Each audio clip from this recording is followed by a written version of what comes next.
Okay, we are live. Hi, this is William Ramsey. Welcome to William Ramsey Investigates. On today's show, I will be doing episode 47 in my Bioweapons Blues series, and the title is Will the Deagle Forecast Be Fulfilled? If you listened or started or have gone through my Bioweapons Blues series, the first episode, which was 2022, August of 2022, was in part inspired by an episode of Charlie Robinson's Macroaggressions, where he talks about the Deagle report.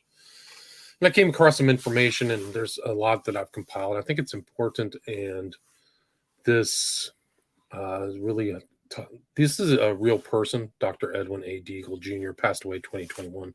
If you're watching this on Rockfin, you can see his picture, but just shows how they're talking about depopulation. Like, people talk about eugenics, and I suppose depopulation is part of eugenics, but if it's just general random depop, they're just trying to kill people off, like take as many people off the earth as possible, play God. And they've been thinking about it for a while. So this all goes back to the 70s, and I'm going to follow up with some information on Kissinger, who's still around, successfully depopulated Ukraine during this pseudo proxy war. We're really at war with Russia. It's just people aren't as honorable as they were in like the Second World War, where they actually declare war. So I mean, just like the filth and scum that run this country. I'm sure the founders are just spinning in their graves at like 10 billion RPM. What we've come to, but it's a slower process, although it seems to be accelerating. But really, that's kind of part off the subject. This is really about the Deagle report, which predicts and is in writing that huge population decreases are intended. The U.S. is supposed to be down to 100 million, right? So we're at 320. So imagine if 2/3 of the people around are no longer here, and what are the consequences? What are the consequences of just this kill off? 40 million people dead. That based upon certain statistical methodologies. But in the United States, I think Dr. McCullough, some of these other people have, guesstimated the shots killed 500,000 to 250,000, and are still killing people. There's clearly a trend of heightened deaths all over the world that kicked in right after the shots went out. So you can see the intent there, the intent to harm. So this is Edwin Deagle, assistant to the Secretary of Defense and Deputy Secretary of Defense. So he was on the defense. He was also associated, which you all read about, with the Rockefeller Foundation as well. And so this is his obituary. Passed away on February 16th, 2021 in Tampa, Florida. He went to the United States Military Academy, graduated 5th in his class in 1960. So went to West Point. He returned to the United States after being in Europe and attended Harvard University for his master's degree and his PhD in economics. So smart guy. But so Edwin Deagle put up, there was a website that supposedly had this information. He was the Undersecretary of the Air Force under Bill Clinton. He's an active member of the CFR and the director for international relations for the Rockefeller Foundation, one of the leading eugenic supporters in the world. Once this information came public in 2015, a concerted effort was made to hide Deagle's name from the WHO's information directory. That's kind of telling, like, some of this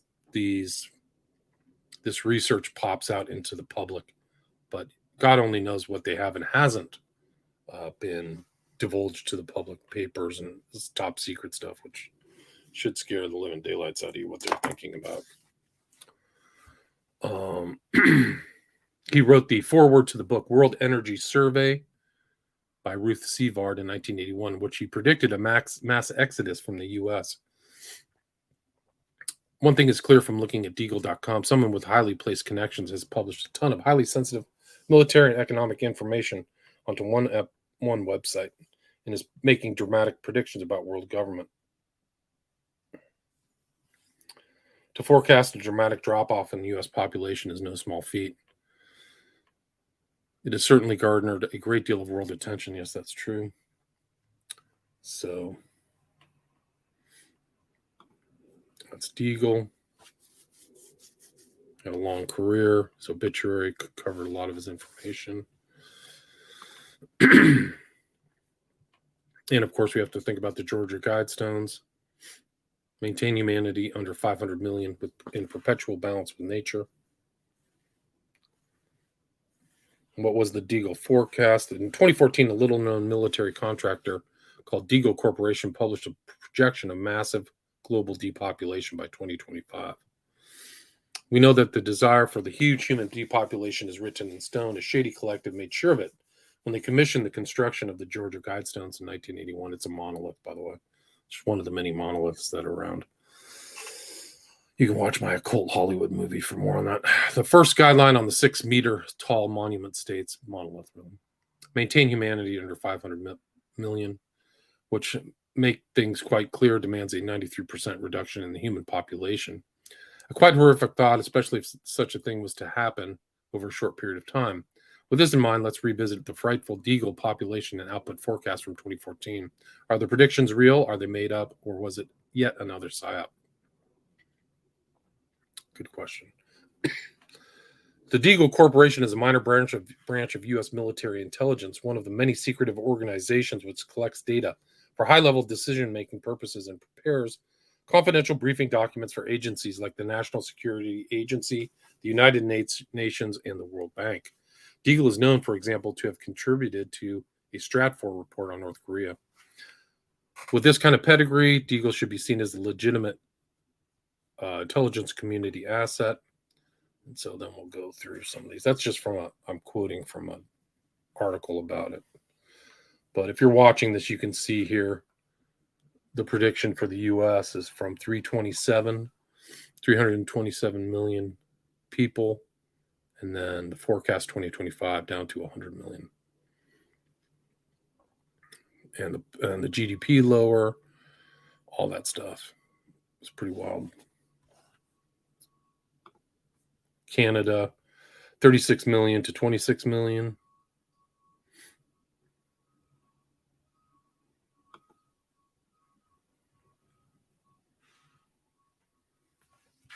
I think they're saying 100 million off, actually. I take that back. I was made a mistake. China loses a bunch of people. Not that many, actually. Oh, they're saying that the entire population of China will be destroyed. UK down 15 million. And then there's this just larger forecast with all the 190 countries in the world, what their population change will be. Where's China? Oh, they're only going to supposedly lose 1.6% of their population, but the U.S. is much different. It's very strange. Iceland, Hungary just decimated. India, Israel, half population gone. Ireland, 72%. These predictions are incredible. But yeah, the United States. No, that's right. 68% of the population gone. That's what they're predicting. How and why, I know not. This is Lioness of Judah Ministry from August 2023. Full breakdown of the ongoing covert ops to cull the herd.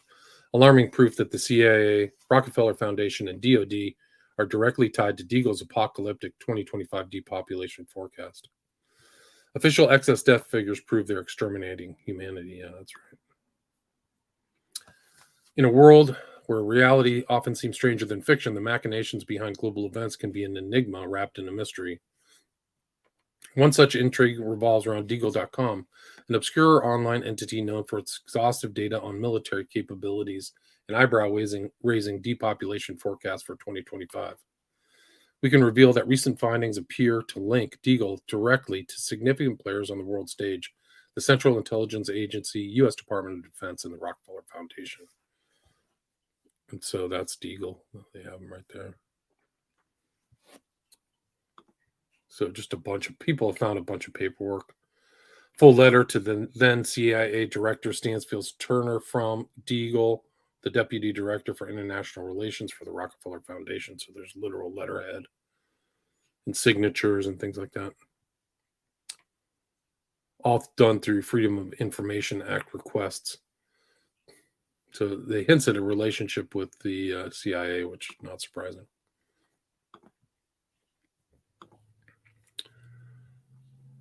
The CIA has released 23 FOIA articles relating to Dr. Deagle, the Rockefeller Foundation, and the U.S. Department of Defense. This strongly suggests that Deagle.com isn't just the work of one man. Of course, it's not, but it's in fact the work of the U.S. military-industrial complex. Yeah, that's probably more correct. And you can kind of see stuff from this thing. The prediction to the declines, huge prediction declines. Germany, UK, US, Australia.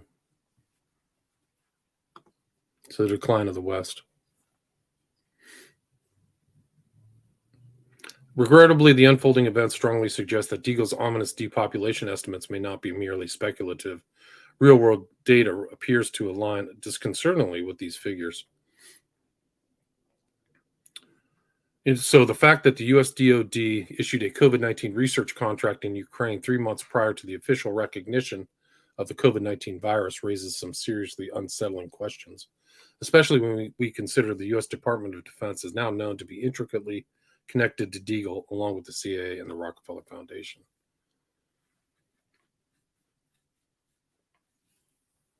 So weird tie-ins with COVID-19. So with this being the official truth, why does the U.S. government data show the U.S. Department of Defense awarded a contract on the 12th of November to Labyrinth Global Health, Inc. for COVID-19 research at least 1 month before the alleged emergence of the novel coronavirus and 3 months before its official dubbing? The government of the United States has a website called USA Spending, an official open data source for federal spending information. According to the site, as of the 12th of April, 2021, the U.S. government has spent a mind-blowing $3.63 trillion in response to COVID-19. But that's not the only information on COVID that can be found on the site. That's a huge number, $3.63 trillion. Hidden with the award search are details of a contract awarded by the Department of Defense to a company named Black & Veatch Special Projects Corp., which is allegedly a global engineering procurement consulting construction company specializing in infrastructure development. You just see all these laboratory equipment in Kiev. Crazy. So something was going on in Kiev is basically it. While Deagle's links to the Rockefeller Foundation, CIA, and DoD provide a gripping backstory, the Rockefeller Foundation's role adds a layer of complexity. Powerful entity since 1913, its alleged mission to promote the well-being of humanity throughout the world has shaped global health policies and led to a significant influence in the creation of the WHO. But this influence hasn't been without controversy. The Rockefeller Foundation's historical entanglement with population control and eugenic programs remains a contentious chapter in its legacy. Its support for these initiatives during the early 20th century presents a disconcerting portrait of the Foundation's role in manning this issue. Eugenics, a field now widely discredited and dismissed as a pseudoscience, aimed to improve the genetic composition of the human race through selective breeding. The Rockefeller Foundation's monetary and ideological support for these programs indicates an ethically questionable engagement in directing human evolution and societal composition. The population control initiatives, framed as efforts to manage global population growth for sustainable development and resource conservation, also bore the Foundation's signature.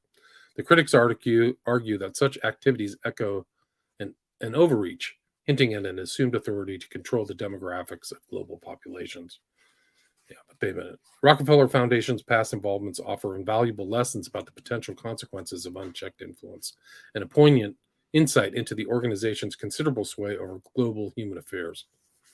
Right, and if you've kind of listened to my other stuff about Bill Gates, like the Rockefeller Foundation and Bill Gates Foundation are almost similar. They're like, they run into each other all the time. So there's data, real world data, talking about excess deaths. It just goes on and on. New Zealand, Australia. New Zealand suffered a shocking 3,404% increase in excess deaths in 49 weeks throughout 2022 compared to 53 weeks throughout 2020. It's incredible. In Canada, the situation is similarly concerning. So it's all over. I mean, these are just, the data is off the charts. I mean, you have to question the data where these people are getting it, but other people have run these numbers.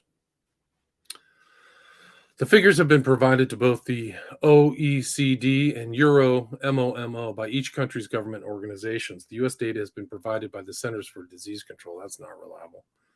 The UK data has been provided by Office for National Statistics, and Australia's data has been provided by the Australian Bureau of Statistics.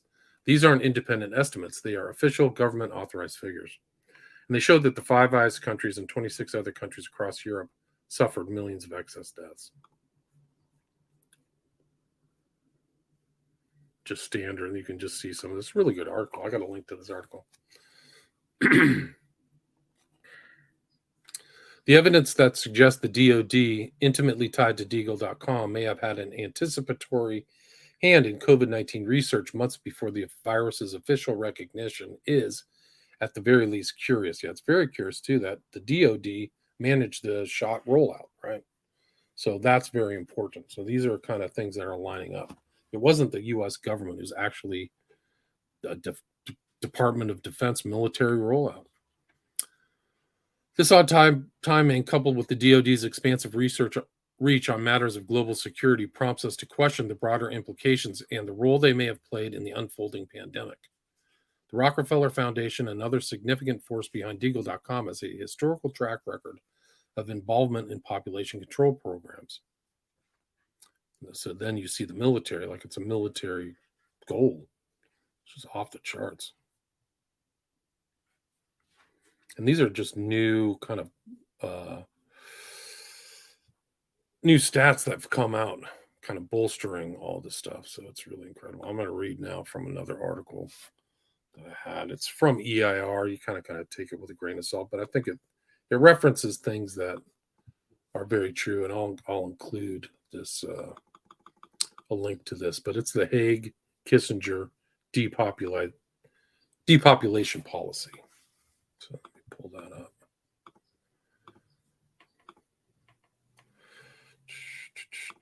Let's see. So this is the EIR. This is from 1981, the Hague-Kissinger depopulation policy. Investigations by EIR have uncovered a planning apparatus operating outside the control of the White House, whose sole purpose is to reduce the world's population by 2 billion people through war, famine, disease, and any other means necessary. This apparatus, which includes various levels of the government, is determining U.S. foreign policy. In every political hotspot, El Salvador, the so-called Arc of Crisis in the Persian Gulf, Latin America, Southeast Asia, and in Africa, the goal of U.S. foreign policy is population reduction. The targeting agency for the operation is the NSC's Ad Hoc Group on Population Policy.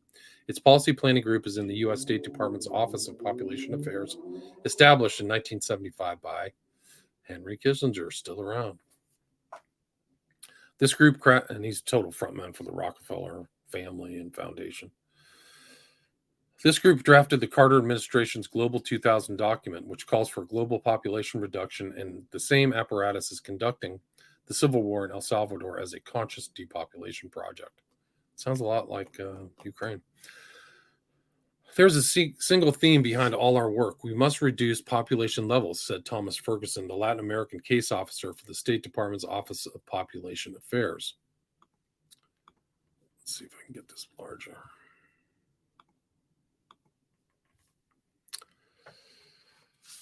Either the governments, do it our way through nice, clean methods, or they will get the kind of mess we have in El Salvador or in Iran or in Beirut.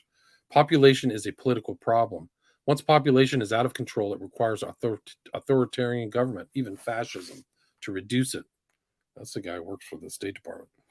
The professionals, said Ferguson, aren't interested in lowering population for humanitarian reasons. That sounds nice. We look at resources and environmental constraints. We look at our strategic needs and we say that this country must lower its population or else we will have trouble. So steps are taken. El Salvador is an example where our failure to lower population by simple means has created the basis for a national security crisis. The government of El Salvador failed to use our programs to lower their population. Now they get a civil war because of it. There will be dislocation and food shortages. They still have too many people. And this is a picture of Da Nang, a bunch of dead bodies. Civil wars are somewhat drawn out ways to reduce population, the OPA official added. The quickest way to reduce population is through famine, like in Africa, or through disease, like the Black Death, all of which might occur in El Salvador.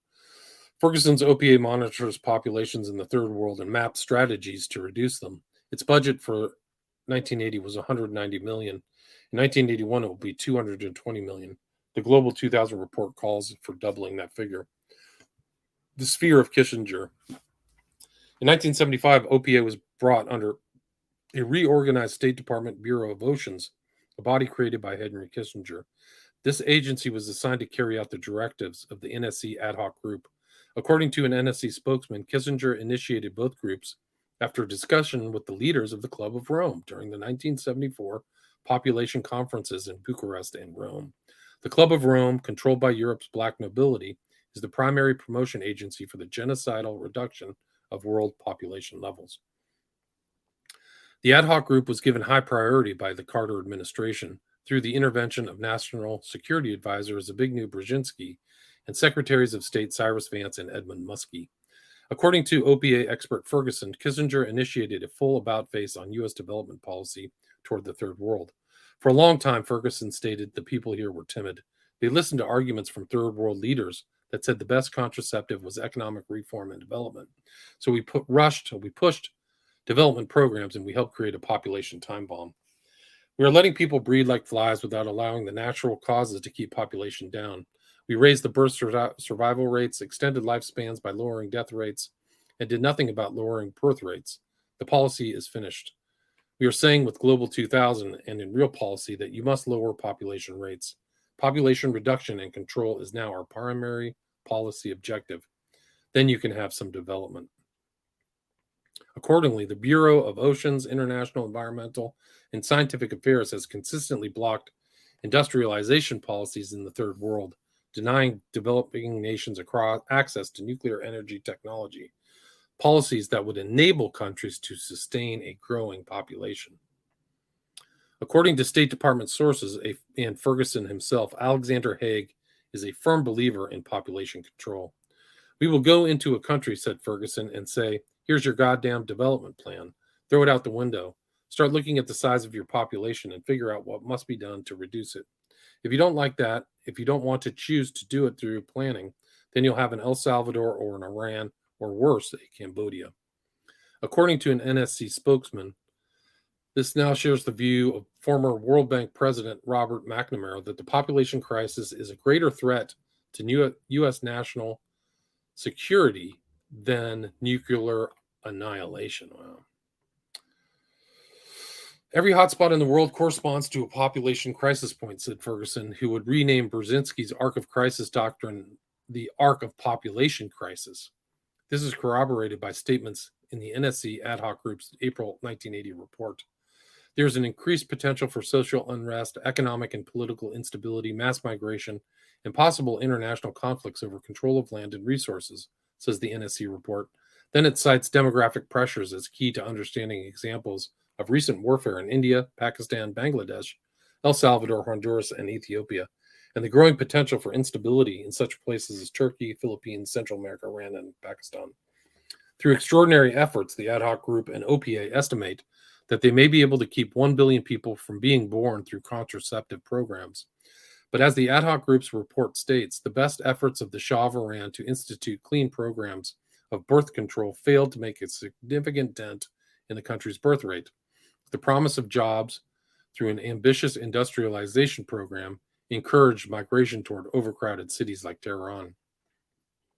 Now, under Ayatollah Khomeini, the clean programs have been dismantled. The government may make progress because it has a program to induce up to half of Tehran's 6 million residents to relocate. And then Ferguson, kill more child bearers. In the past year, 13,000 people in El Salvador have been killed in the civil war that has gripped the country. To the U.S. State Department and its Office of Population Affairs, that is not enough. To accomplish what the State Department deems adequate population control, the Civil War would have to be greatly expanded, according to Thomas Ferguson, the Latin American case officer for the OPA. El Salvador was targeted for population control and war in an April 1980 population report published by the National Security Council. El Salvador is an example of a serious country with serious population and political problems, the report states. Rapid population growth, the birth rate has remained unchanged in recent years, aggravate its population density, which is already the highest on mainland Latin America. While a population control program exists on paper, it has not been pursued with a strong commitment, and contraceptives remain unavailable. The population program really did not work, OPS Ferguson said this week. The infrastructure was not there to support it. There were just too many GD people. If you want to control a country, you have to keep the population down. Too many people breed social unrest and communism. Something had to be done, the OP official said. The birth rate was at 3.3%, one of the highest in the world. Its population, he complained, will double in 21 years. The Civil War can help things, but it would have to be greatly expanded. Vietnam lesson. In making sure the population falls in El Salvador, Ferguson said the OPA has learned a lot from its experiences in Vietnam. We studied the thing. That area was also overpopulated and a problem. We thought that the war would lower population, and we were wrong. According to Ferguson, the population in Vietnam increased during the war, despite U.S. use of defoliation and a combat strategy that encouraged civilian casualties. To reduce population quickly, said Ferguson, you have to pull all the males into the fighting and kill significant numbers of fertile, childbearing age females. He criticized the current civil war in El Salvador. You are killing a small number of males and not enough fertile females to do the job on the population. If the war went on for 30 or 40 years like this, you might accomplish something. Unfortunately, we don't have too many instances like that to say. That's the way these guys are thinking. Need, famine, and disease. However, Ferguson said the population might weaken itself, especially if the war drags on and you could have disease and starvation, like what happened in Bangladesh and Biafra. Then you can create a tendency for population to fall very rapidly. This could happen in El Salvador. When that starts happening, you have total political chaos for a while, so you must have a political program to deal with it. I can't estimate how many people might die that way. It could be a great deal depending on what happens. The preconditions for the Holocaust Ferguson hopes for now exist in El Salvador. The New York Times reports that the country's small and medium-sized villages are already depopulated by 50%. El Salvador survives on exports of sugar, cotton, and coffee. This year's coffee crop has been cut more than half. Sugar is down by over 20% and coffee by 7%. These facts spell mass starvation in the near term for the war-weakened peasantry. As the war intensifies, the population is being herded into strategic hamlets like those run in Vietnam by U.S. military advisors. The Jesuit-run guerrilla movement is also destroying all internal infrastructure in the countryside, burning bridges and power stations. Fully one-third of the country suffers week-long electricity blackouts. As the war intensifies, the mass murder of the El Salvadorian people is becoming a reality. Ferguson and others involved with the OPA and NSC group maintain that the United States will continue a foreign policy based on genocidal reduction of the world's population. We have a network in place of co-thinkers in the government, said the OPA case officer. We keep going no matter who is in the White House. But Ferguson reports that the White House does not really understand what they are saying and that the president thinks that population policy means how do we speed up population increase. As long as no one says differently, said Ferguson, we will continue to do our jobs. And then this is the NSC report. In April 1980, the National Security Council's ad hoc group on population policy issued an overview analysis on U.S. population policy. The document lays out the basis for all U.S. foreign policy from the Global 2000 perspective. The State Department Office of Population Affairs helped draft the report. Excerpts follow. On a planet which is already subject to growing scarcities, political uncertainty, and strains on biological and environmental systems, numbers of these dimensions have portentous implications. Already during the 70s, much of the economic gains of the Third World were canceled out by the steady rise of population. Food production is not keeping pace with the population growth in most parts of the world. Moreover, rising food demand must now compete with increasingly higher priced energy imports. Norman Borlaug, pioneer of the Green Revolution, has cautioned that innovations in agricultural technology can only buy limited time with which to control population growth.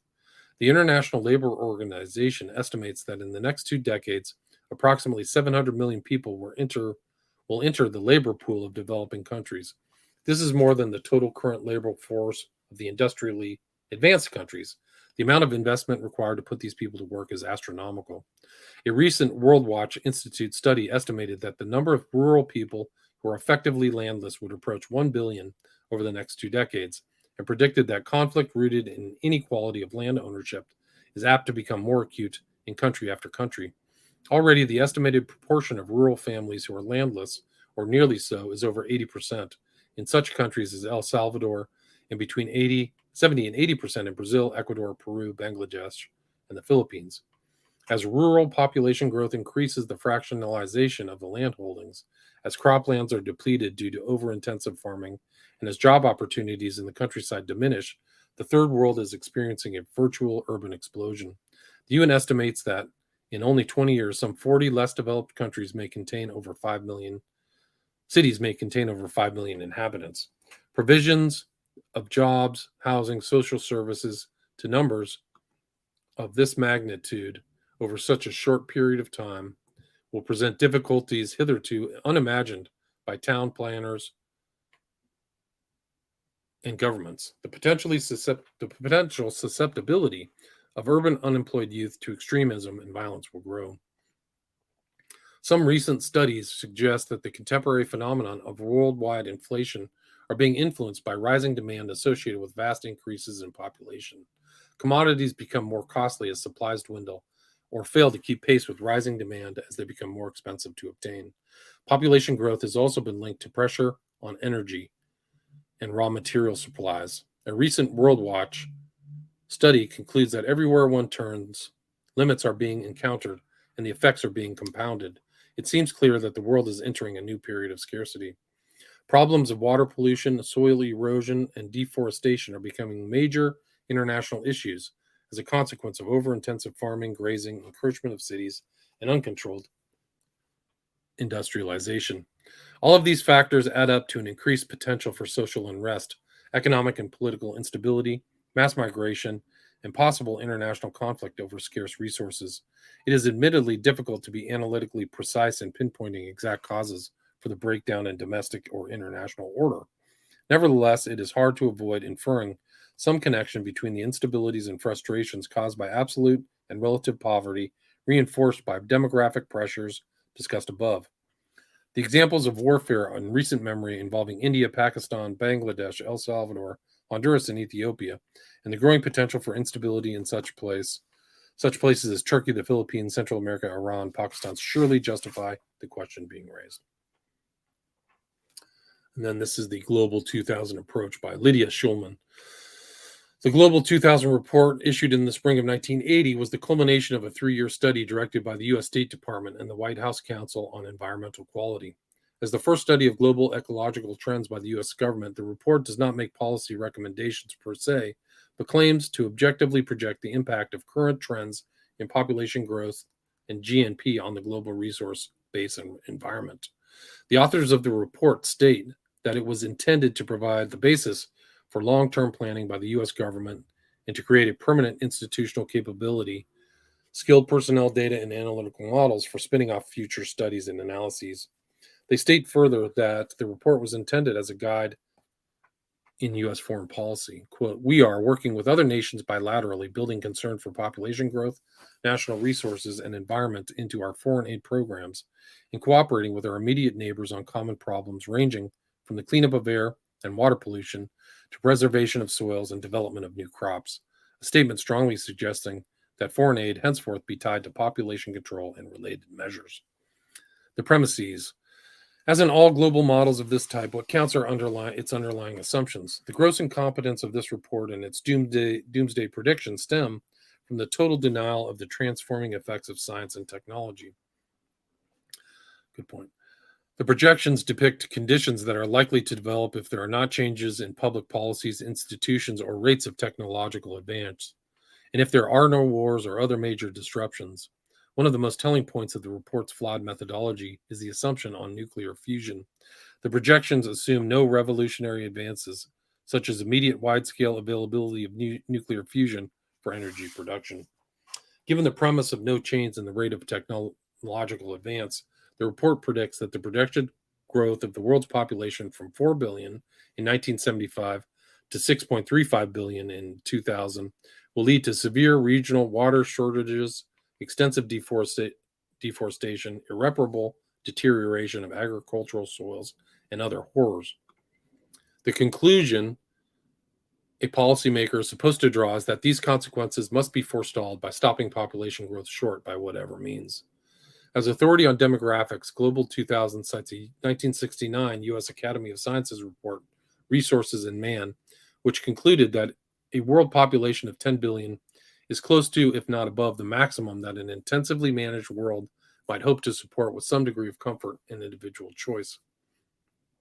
The Global 2000 report warns that if currently projected fertility and mortality rates were to continue unchanged into the 21st century, the world's population would reach 10 billion by 2030 and nearly 30 billion before the end of the century.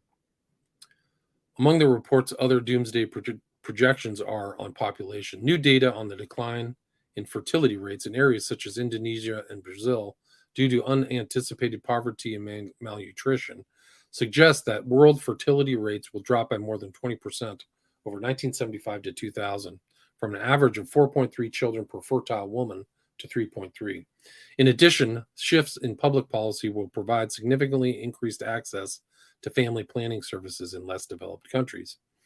The majority of people in large LDC cities are likely to live in uncontrolled settlements, slums, and shantytowns where sanitation and other public services are minimal at best. On food, assuming no deterioration in climate or weather, food production is projected to be 90% higher in 2000 than in 1970.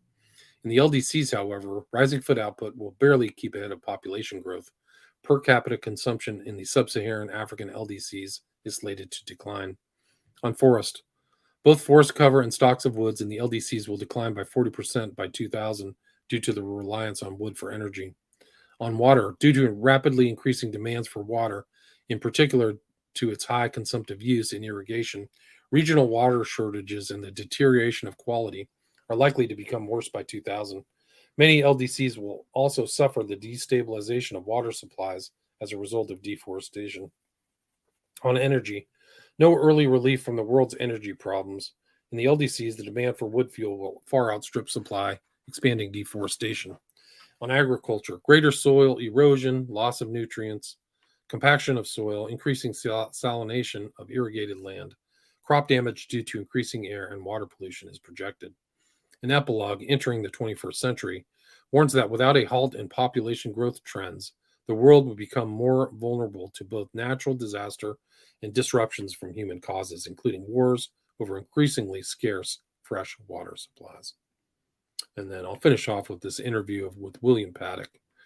Title of it is William Paddock on Extermination. The following is, this is just how some of these people think. The following is excerpted from an interview with William Paddock made available to EIR. Paddock is outspoken proponent of global population reduction and a self-professed supporter of the Global 2000 doctrine. Paddock is best known for his plan to reduce the population of Mexico to less than 35 million from its present 65 million level. He is the founding member of the Environmental Fund, whose goal is to stimulate thinking about the unthinkable, the forced reduction of the world's population. The Environmental Fund and Paddock both directly played a role in the shaping of the Global 2000 document. Paddock had significant input into State Department policy planning during the Kissinger and Carter tenures. His plan for Mexico was endorsed by National Security Advisor Zbigniew Brzezinski. Oh, it pops up again. At the time of the interview, Paddock was preparing to make a presentation at the Georgetown Center for International and Strategic Studies, where Kissinger currently operates, on the effects of population on revolution in Central America. The meeting was to be attended by key policy planners from the Hague State Department. Question, what are your views on the Global 2000 document? Answer, it's a wonderful thing, and I'm absolutely amazed at the publicity it's received. Gerald Barney, director of the Global 2000 project, had it done single-handedly. It's excellent, and it's got far more publicity than most studies commissioned by the White House that wind up on the shelves and are never read. It's an idea whose time has come. We need a U.S. 2000 and a Florida 2000 and a New York 2000, one for every state, to start planning and adapting to this situation that's coming. Question, looking at El Salvador from the standpoint of what was said in Global 2000, it seems to be a model country for disaster, landlocked, limited infrastructure, etc. Answer, that's an advantage, but go ahead. Question, well, it has limited infrastructure and a population growth that's almost out of control, that would double in 20 years. What do you do in a situation like that, in a situation like El Salvador? Answer, there's nothing you can do, nothing. What is going to happen then? Answer, total chaos, anarchy of one kind or another. Continuing military government may be rightist or leftist, but a military government. You can't expect stability where you have so much turmoil and stress generated by so many people. And why do you have military governments in Latin America? They've always had one form or another of it. I was in Honduras for 1957 when they had their 75th revolution. They've had a lot of practice. Why is it? Well, it's simple. Simply because, as far as I'm concerned, the land is poor.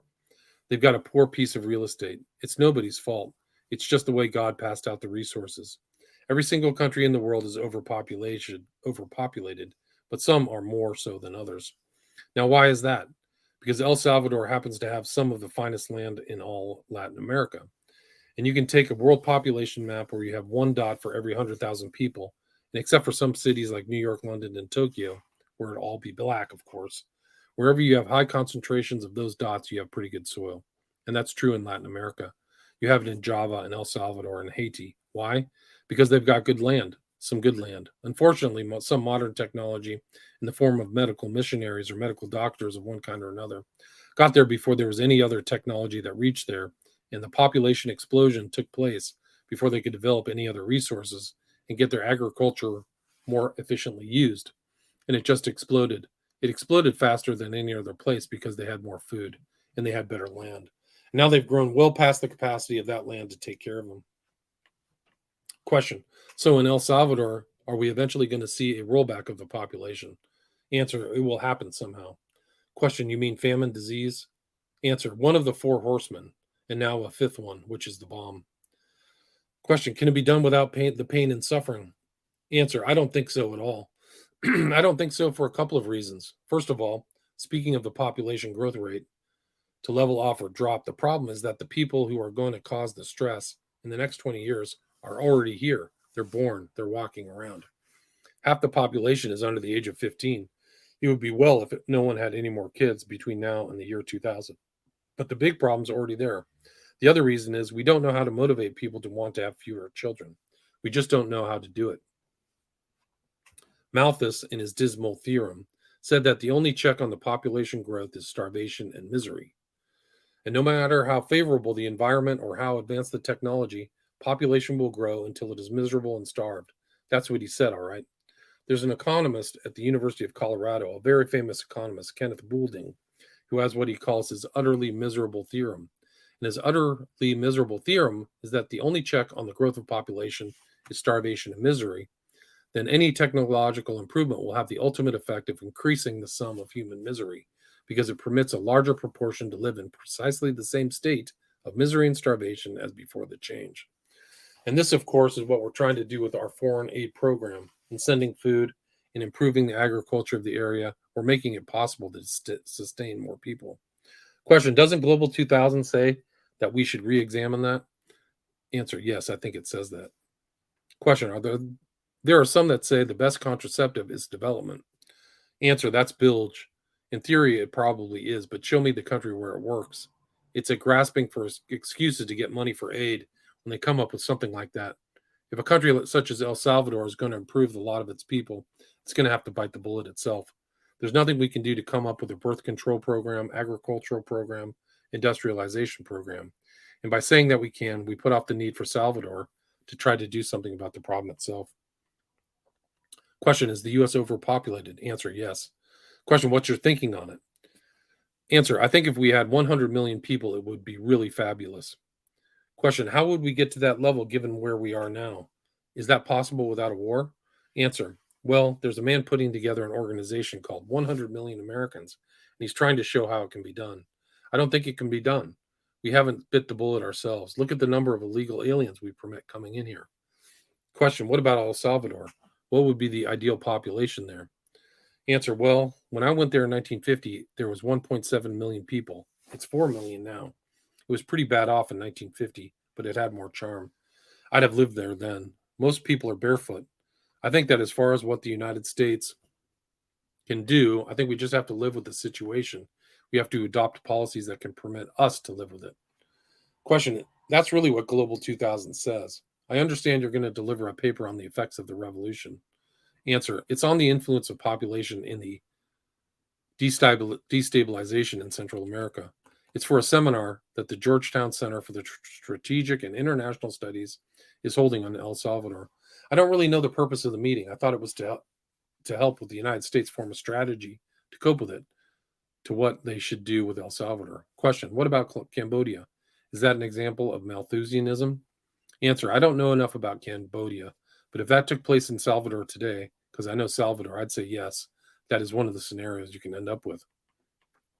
Question, you could have millions of people dying. Answer, well, you're going to have millions of people dying, certainly from lack of food in the third world, and certainly in the next 20 years. No shadow of a doubt about it. Famine is absolutely, totally inevitable. There's no way to stop it. We've had a good crop years the last 3 or 4, so people feel pretty comfortable that we're going into 1981 with the lowest reserves the world has seen since the last 10 or 15 years. You've had a population of the world growing at an average rate of 1% faster than food production has grown since 1975. And that's going to produce the effect you're talking about? Answer, well, one of these days, as long as the weather is good, we can squeak by. But the trend is always more and more on the brink. If the monsoon is 2 or 3 weeks late in India this year, it will be a very bad thing. We'll know that by July 10th or so. And our Middle West is very deficient in subsoil moisture right now, a dry year last year. The U.S. may very well be quite unable to ship the wheat, soybeans, and corn the world is counting on. And if this should happen 2 years in a row, there's absolutely nothing that can be done about it. And that's the trend. If it doesn't happen in 2 years, it will happen in 3 or 4. Absolutely, positively, fact. If you can blame anybody, it's the medical profession. Question, because they've kept so many people alive? Answer, absolutely. They've given the world death control without birth control. 2/3 of the world is living on very marginal subsistence, and that's 3 billion people. So that's the end. It's kind of just like they're thinking. It's pretty remarkable. Let me see if I can find more about the Deagle report. There's different people have done stuff on it or covered it. Yeah, let's see. Here's another one. Let's see if we can do this.